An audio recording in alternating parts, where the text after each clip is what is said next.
കേരള രാഷ്ട്രീയത്തെ പിടിച്ചുകുലുക്കി IAS ഉദ്യോഗസ്ഥൻ doctor B അശോകിന്റെ പടയൊരുക്കം. മാധ്യമങ്ങളിലൂടെയും social മീഡിയയിലൂടെയും മുഖ്യമന്ത്രി പിണറായി വിജയനും അദ്ദേഹത്തിന്റെ വിശ്വസ്തരായ ഉദ്യോഗസ്ഥ വൃന്ദത്തിനുമെതിരെ അശോക് നടത്തുന്ന വെളിപ്പെടുത്തലുകൾ രണ്ടാം പിണറായി സർക്കാരിന്റെ ശവപ്പെട്ടിയിലെ അവസാന ആണിയാകുമോ എന്നാണ് രാഷ്ട്രീയ കേന്ദ്രങ്ങൾ ഉറ്റുനോക്കുന്നത്.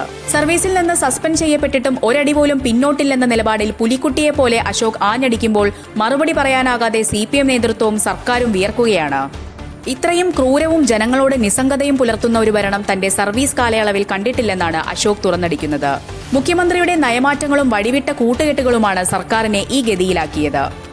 ആരോഗ്യവകുപ്പിൽ 40,000 കോടി രൂപ കുടിശ്ശിക ഉള്ളപ്പോഴാണ് കോടികൾ ദൂർത്തടിച്ച് നവകേരള സദസ്സ് നടത്തിയത്. മന്ത്രിമാർക്ക് ഭക്ഷണം നൽകാൻ പോലും മയക്കുമരുന്ന് മാഫിയയുടെ പണം ഉപയോഗിച്ചുവെന്ന അശോകിന്റെ ആരോപണം പിണറായി സർക്കാരിനെ പ്രതിക്കൂട്ടിലാക്കുന്നതാണ്. ഭൂരിപക്ഷ വോട്ടുകൾ ലക്ഷ്യമിട്ട് അയ്യപ്പ സംഗമം നടത്തിയ സർക്കാർ ശബരിമലയിലെ സ്വർണ്ണക്കൊള്ളയിലൂടെ വിശ്വാസികളെ വഞ്ചിച്ചുവെന്നും ഇതിന് മാപ്പില്ലെന്നും അദ്ദേഹം കുറ്റപ്പെടുത്തുന്നു. ഉളുപ്പില്ലാത്ത സർക്കാർ ഖജനാവിലെ കോടികൾ മുടിച്ച് കിഫ്ബിക്ക് വേണ്ടി പരസ്യം നൽകുകയാണെന്നും അദ്ദേഹം പരിഹസിച്ചു.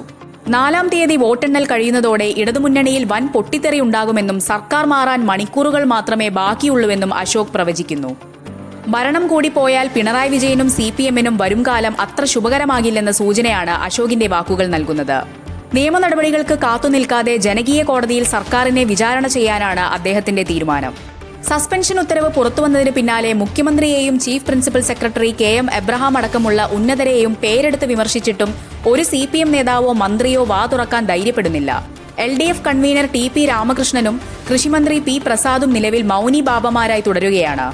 അശോകിന്റെ വെളിപ്പെടുത്തലുകൾ വരാനിരിക്കുന്ന പുതിയ സർക്കാരിന് പിണറായിക്കെതിരെയുള്ള കൃത്യമായ തുറുപ്പുചീട്ടാകുമെന്ന് രാഷ്ട്രീയ നിരീക്ഷകർ വിലയിരുത്തുന്നു. ചുരുക്കത്തിൽ സെക്രട്ടേറിയറ്റിലെ ഫയലുകൾക്കുള്ളിലെ രഹസ്യങ്ങൾ അറിയാവുന്ന ഒരു IAS ഉദ്യോഗസ്ഥൻ തന്നെ സർക്കാരിനെതിരെ തെരുവിലിറങ്ങുന്നത് പിണറായി വിജയന്റെ രാഷ്ട്രീയ ജീവിതത്തിലെ ഏറ്റവും വലിയ വെല്ലുവിളിയായി മാറിക്കഴിഞ്ഞു.